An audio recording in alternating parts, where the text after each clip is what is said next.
Very good morning to all of you. Numerical alterations के अगले भाग में आज हम बात करेंगे यूप्लॉइडी के बारे में।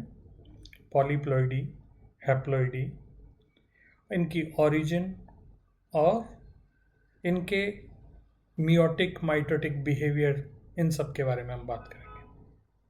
न्यूमेरिकल ऑल्टरेशन के पहले लेक्चर में हम ऑलरेडी एन यूप्लॉइडी के बारे में बात कर चुके हैं, जिसमें एक या दो क्रोमोसोम का पूरे जीनोम में कम या ज़्यादा हो जाना रिप्रेजेंट होता है। जैसे कि हमने बातें करी थी नलीजोमी, ट्राइजोमी, टेट्राजोमी, मोनोजोमी, उनसे क्या क्या मियोसिस और माइटोसिस में क्या क्या इम्पैक्ट आते हैं, उनके जेनेटिक कॉन्सिक्वेंसेस, जेनेटिक डिसऑर्डर्स कैसे हो पाते हैं, इन सब का ओरिजिन कैसे होता है, ये जो कम या ज़्यादा होने वाले क्रोमोसोम हैं वो मियोसिस और माइटोसिस के टाइम पर किस तरह से अरेंज होते हैं नई सेल्स में, इन्हीं सारी बातों को आज हम यूप्लॉइडी, पॉलीप्लॉइडी और इन सब से रिलेटेड बातों को हम डिस्कस करेंगे। तो यूप्लॉइडी के साथ हम शुरुआत करते हैं। जैसा कि हम जानते हैं कि ज़्यादातर जो यूकैरियोटिक ऑर्गेनिज्म हैं वो डिप्लॉइड नेचर के होते हैं, जिनको हम 2n स्टेटस यूजुअली दिया करते हैं। इसका मतलब हुआ कि ये जो 2n नंबर ऑफ क्रोमोसोम्स हैं, इनमें से n number of chromosomes mother से आ रहे हैं और n number of chromosome father से आ रहे हैं, और यहाँ जाइगोट में ये रीस्टोर हो जाता है 2n स्टेटस, और वही फिर उस पूरे सजीव या उस ऑर्गेनिज्म के डेवलपमेंट में वही जाइगोटिक नंबर ही पूरे इंडिविजुअल की सभी सेल्स में मेंटेन रहेगा।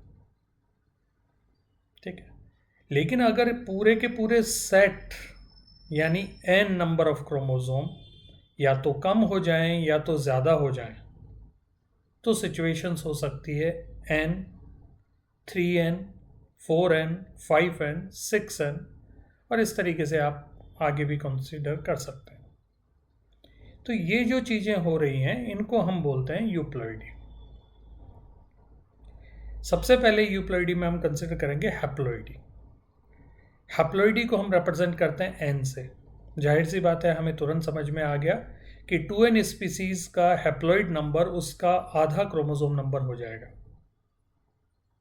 और बेहतर अल्फाज में अगर हम इसके बारे में बात करें तो किसी भी स्पीसीज के गैमेट में जितने क्रोमोसोम हैं वो उसका हैप्लॉइडी स्टेटस शो करते हैं, n नंबर को शो करते हैं। For example human being 46 chromosome है तो उसका हैप्लॉइडी नंबर कितना हो जाएगा? 23, क्योंकि ह्यूमन बीइंग के क्रोमोसोम में 23 क्रोमोसोम ही होंगे। ओके, एक इंटरेस्टिंग टर्म आता है मोनोप्लॉइडी। मोनोप्लॉइडी को समझने के लिए हम एक क्रॉप प्लांट लेते हैं जो कि बड़ा फेमस है। फॉर एग्जांपल से ट्रिटिकम एस्टिवम, ब्रेड व्हीट। हम सभी जानते हैं कि ब्रेड व्हीट एक हेक्साप्लॉइड प्लांट है। तो हेक्साप्लॉइड प्लांट होने का मतलब उसको हम 6n नहीं लिखते, उसको हम लिखेंगे 6x। इसका मतलब ये हुआ कि एक्सप्लॉइडी लेवल को शो कर रहा है। ठीक है, 6x मतलब हेक्साप्लॉइड। और टोटल नंबर ऑफ क्रोमोसोम कितने होते हैं ट्रिटिकम एस्टिवम में? 42।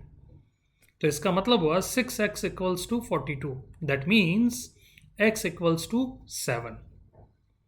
ये जो 7 क्रोमोसोम हैं या set of 7 chromosomes, these are the ultimate necessity और absolute necessity for the survival of that organism.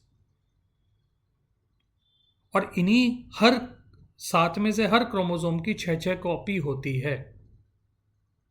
तो ये जो X आया है, जो 7 आया है, उसको हम उस स्पीसीज का मोनोप्लॉइडी स्टेटस शो करते हैं। इन्हीं 7 क्रोमोसोम पर जितने भी जीन्स जीने के लिए ज़रूरी हैं व्हीट में वो प्रेजेंट रहते हैं, बाकी तो सिर्फ इनकी कॉपी है। अब इसमें ये n कहाँ फिट होता है वो भी हम फिट करते हैं। 6x equals to 2n equals to 42। This is the overall situation. अब 6x है तो x इक्वल्स टू 7 आ गया। इसी तरीके से n इक्वल्स टू कितना हो जाएगा? 42 डिवाइडेड बाई 2 इक्वल्स टू 21।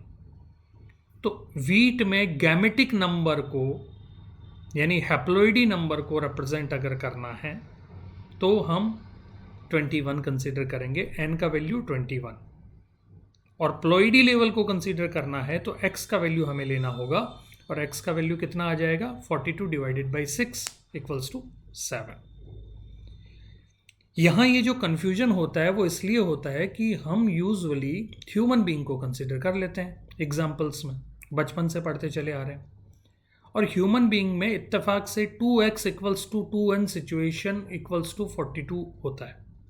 यानी यहाँ पर x और n का वैल्यू सेम होता है, इसलिए x की जगह पर हम अक्सर n काम में ले लेते हैं, और डिप्लॉयड में 2x की जगह हम 2n लिखना शुरू कर देते हैं, और यही एक कन्वेंशन लंबे टाइम से चलता है।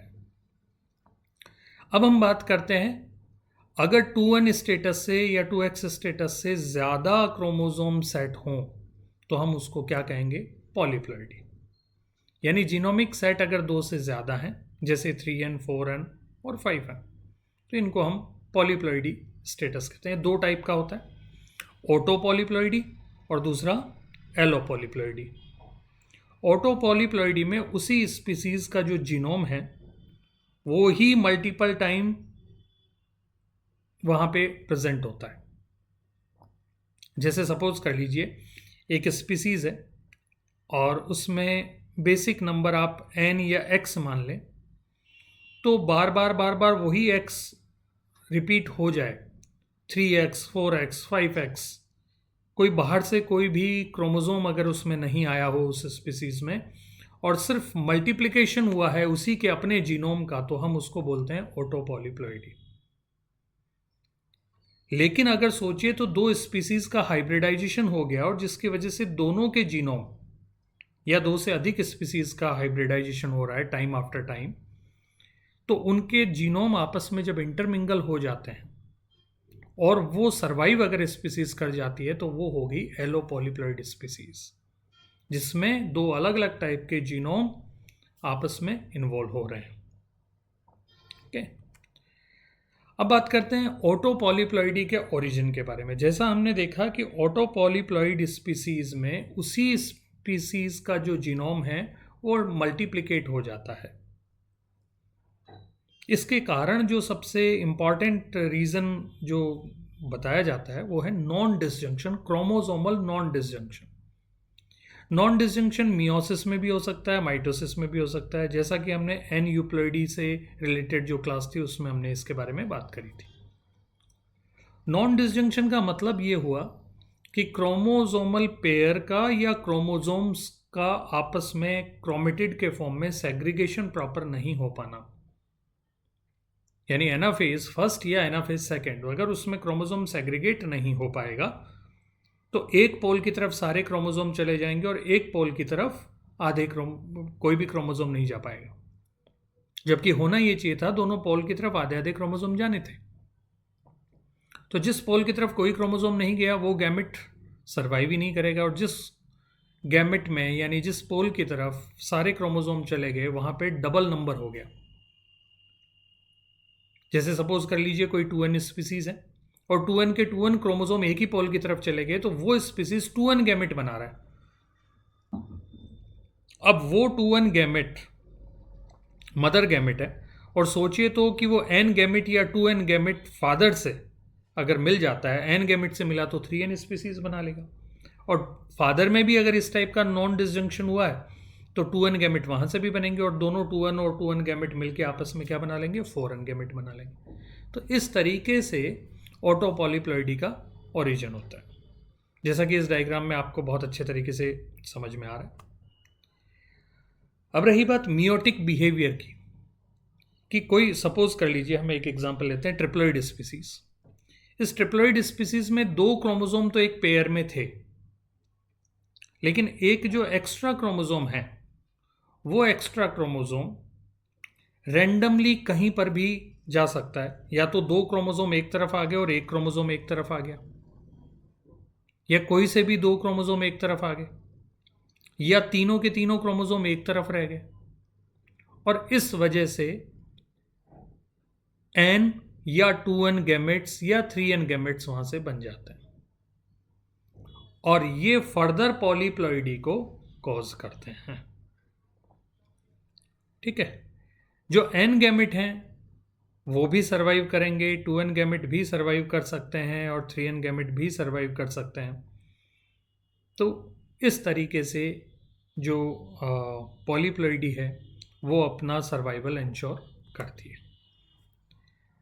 अब अगर हम बात करें पॉलीप्लॉइडी के सिग्निफिकेंस के बारे में, तो पॉलीप्लॉइडी का सिग्निफिकेंस हम इस तरह से देखते हैं कि कई सारी स्पीसीज का एवोल्यूशन इसी फिनोमेना पे डिपेंडेंट है। जैसा हम जानते हैं और जैसा साइंटिस्ट ने रिपोर्ट किया है कि जैसे जैसे क्रोमोसोम का नंबर बढ़ेगा वैसे वैसे जीन का नंबर बढ़ जाएगा, और उसकी वजह से बेटर एक कंट्रोल होगा, जिसकी वजह से जो सेल साइज है वो इंक्रीज कर जाएगी, और usually polyploid species diploid plant से साइज में बढ़ जाती हैं। अब इस चीज़ का फ़ायदा कई सारे ब्रीडर्स लेते हैं, जैसे किसी को बड़े फ्लावर्स चाहिए, बड़े फ्रूट्स चाहिए, बड़े सीड्स चाहिए, तो ये पॉलीप्लॉइडी स्पीसीज के थ्रू ऑब्टेन करे जा सकते हैं। इसी तरीके से अगर हम प्लांट के ओरिजिन के बारे में अगर हम देखें, तो प्लांट्स में जैसे कई सारी क्रॉप वेराइटीज़ हैं जो एलो पॉलीप्लॉइड स्पीसीज को रिप्रेजेंट करती है। जैसे हमने बात करी थी हेक्साप्लॉइड व्हीट, जिसके बारे में हम डिटेल में आगे बात करेंगे। एनिमल्स में ऐसी टेंडेंसी होना बहुत कम है, क्योंकि एनिमल्स में दो अलग अलग स्पीसीज में इंटरब्रीडिंग होना थोड़ा मुश्किल है, क्योंकि एनिमल्स का बिहेवियर जो है वो ससेप्टिबल नहीं होता है ऐसी चीज़ों के लिए। लेकिन प्लांट्स में अगर कॉम्पेटिबल है, जो पॉलन ग्रेन्स हैं वो स्टिग्मा पे जर्मिनेट हो जाते हैं और ओवरी में जाके फर्टिलाइजेशन अगर कॉज वो करवा सकते हैं, तो डेफिनेटली उनमें बिहेवियरल इश्यूज कोई दूसरे नहीं आ पाते, और इस वजह से प्लांट्स में पॉलीप्लॉइडी रिलेटिवली कॉमन देखा जाता है। जैसा कि हम इस वीट के एग्जाम्पल से हम बहुत अच्छे तरीके से देख सकते हैं कि जो आज का जो प्रेजेंट डे ट्रिटिकम एस्टिवम है, ब्रेड वीट जिसको कहा जाता है, इसका जो ओरिजिन हुआ है उस ओरिजिन को काफ़ी साल लगे, काफ़ी मिलियंस ऑफ ईयर्स में ये स्पीसीज बनी है, हेक्साप्लॉइड स्पीसीज। सबसे पहले ट्रिटिकम मोनोकोकम और ट्रिटिकम सीयरसी, इन दोनों में आपस में क्रॉस हुआ और एक डिप्लॉइड हाइब्रिड बना, और ये जो डिप्लॉइड हाइब्रिड बना इसमें मियोटिक डिसजंक्शन की वजह से वो टेट्राप्लॉइड बन गया, और उस स्पीसीज का नाम साइंटिस्ट ने दिया ट्रिटिकम टर्जिडम। इस ट्रिटिकम टर्जिडम का ट्रिटिकम टोसाची से क्रॉस हुआ, जिसकी वजह से ट्रिप्लॉइड हाइब्रिड बना, और उस ट्रिप्लॉइड हाइब्रिड के मियोटिक नॉन डिसजंक्शन से ट्रिटिकम एस्टिवम बना। तो हम देख रहे हैं कि यहाँ पे मल्टीपल स्पीसीज इन्वॉल्व है, तो डेफिनेटली ये क्या है, एलो पॉलीप्लॉइड स्पीसीज। ओके, और यहाँ पर तीन वेराइटीज का रादर जो जीन्स हैं वो आपस में इकट्ठे हुए हैं, और ये हेक्साप्लॉइड स्पीसीज बन पाए हैं। ओके, इसी तरीके से हम दूसरे पॉलीप्लॉइड क्रॉप प्लांट्स के बारे में देखें तो पोटैटो, बनाना, पीनट, स्वीट पोटैटो, ये जो हैं वो ऑटो पॉलीप्लॉइड स्पीसीज हैं, और cotton, wheat, sugar cane, oats, tobacco, ये सब एलो पॉलीप्लॉइड स्पीसीज हैं। ओके, आप इनको बहुत अच्छे तरीके से समझिएगा और देखिएगा। Thank you so much.